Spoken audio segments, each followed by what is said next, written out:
Hi there, Jackson families. Nicole Permelli, Superintendent of Jackson Schools. I'm reaching out today to provide you an update to our middle school families in regards to moving towards a 5-day in-person model. We're looking to begin that tentatively March 22nd. I'd like to share a little bit of information today in regards to that update and the details of that plan.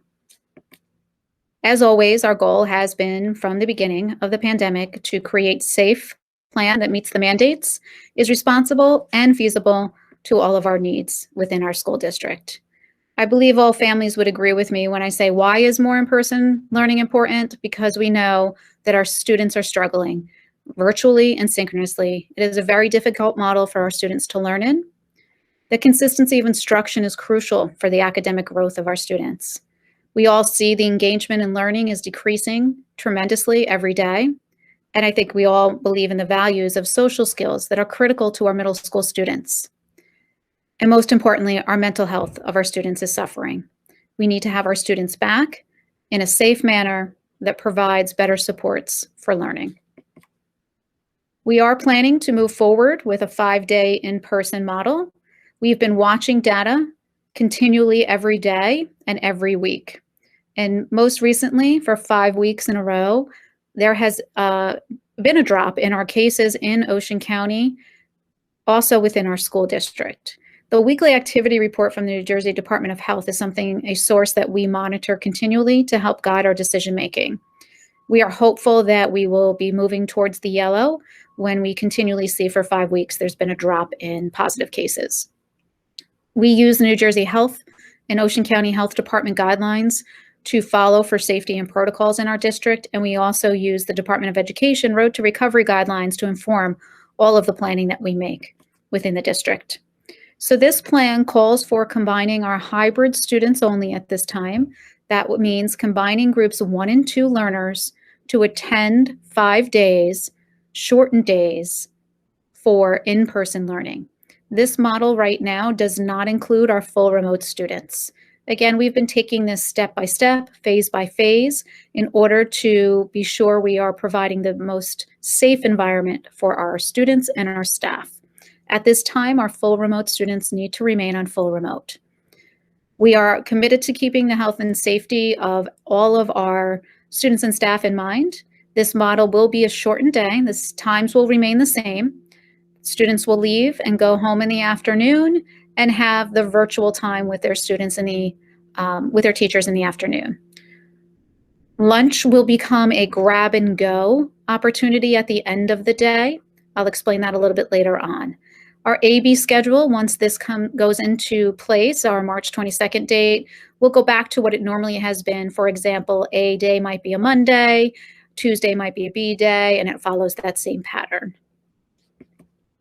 The timeline we're looking at is, again, a tentative start date of March 22nd, and that will be dependent on how our elementary is doing. Currently, right now, they are in a 5-day model, and our continued monitoring of the COVID cases in district and any health guidelines that we have any updates on.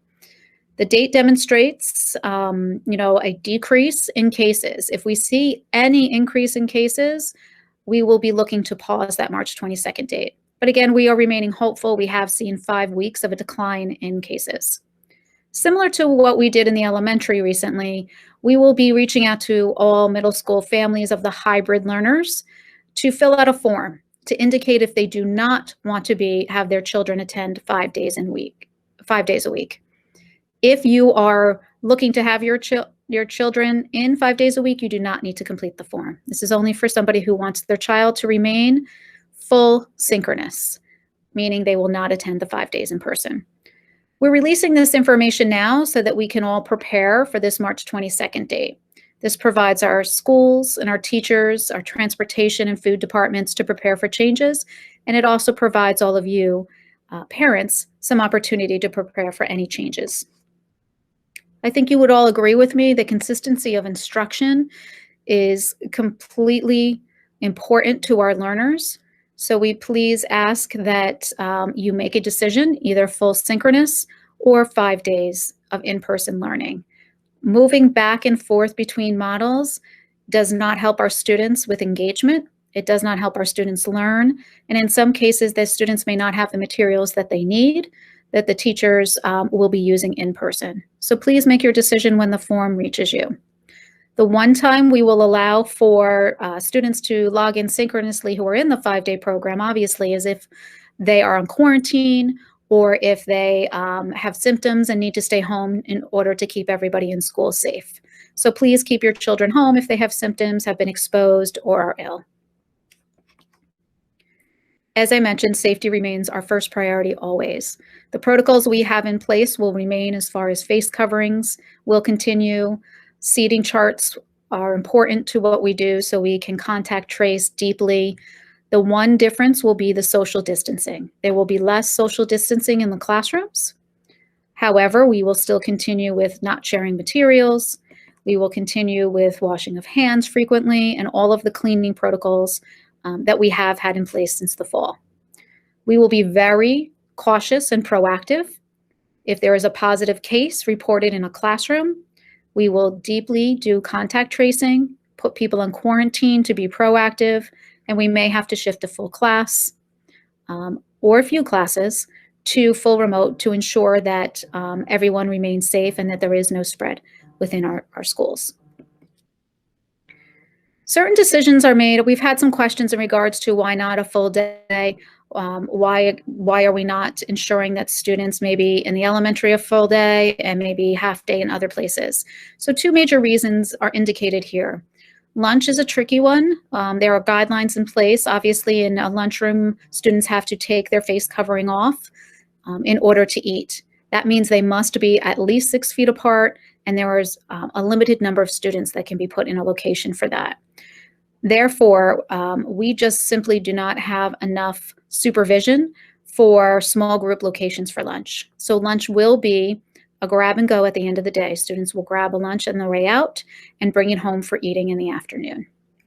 In regards to transportation, you all know this is a very large town. We have a multi-tiered busing system to make it all work. So it's really difficult for us to have one school on a shortened day and another school level on a full day. Hopefully all of this will loosen up in the spring and we will be able to move forward with even more in-person learning opportunities. So why are we not doing this at all levels? I think I've explained that over time. We're phasing this in where it makes sense. We began with the elementary, knowing it is most difficult for our elementary students to do virtual and synchronous learning. We're now moving to our middle school students, and we'll begin looking at what this means for our high school students. Well, actually, we have been looking at what this means for our high school students. We're hopeful that we can provide an update at the high school really soon in March. However, it's a little bit more complicated for us there as we have had most of our positive cases have been at the high school level. So we are watching that data carefully. Right now, this is moving to the next step for our middle school students. And obviously, synchronous learning is still available for our students. Moving forward, in order to have this be successful, we really need your help. We need you to continue with all of the wonderful guidelines that have been put in place that people have been following, notifying us if their child tests positive or have been exposed. We need you to continue those things. We also need you to continue filling out the daily health screening. That's a requirement for the district based on the guidelines of each school district. We really do need you to fill that out. It takes away from learning when students have not completed that form. They can't go into their classrooms until it's completed. Therefore, it takes your children away from instructional time. I really appeal to all of you to make sure that you fill out those forms. It would be extremely helpful to your child and also to us. And as always, keep your children home if there's any symptoms or any exposure or any positive cases of COVID. So shortly, you will receive an email from the district with the form that I described earlier. That form is due back March 12th. Again, this form is only if you want to keep your child on a 5-day synchronous, full synchronous learning. If you are committed to sending your child 5 days on the shortened day schedule, you do not need to complete the form. It's only if you are looking for a change in program. If you are looking to go from a full synchronous model to in-person 5 days, please make sure you fill out the form as well. As always, this information will be posted on our district website. We appreciate your patience as we've tried to do things that make sense, that are healthy and safe for everybody. I want to take this opportunity to thank our teachers again. They have had a tremendous amount of change and pivoting in learning models throughout this year, and they have always remained professional and dedicated to your children. So I want to thank our staff for that. I hope that everyone remains well and is excited for seeing some more in-person learning for our middle school students. I wish you all the best. Take care.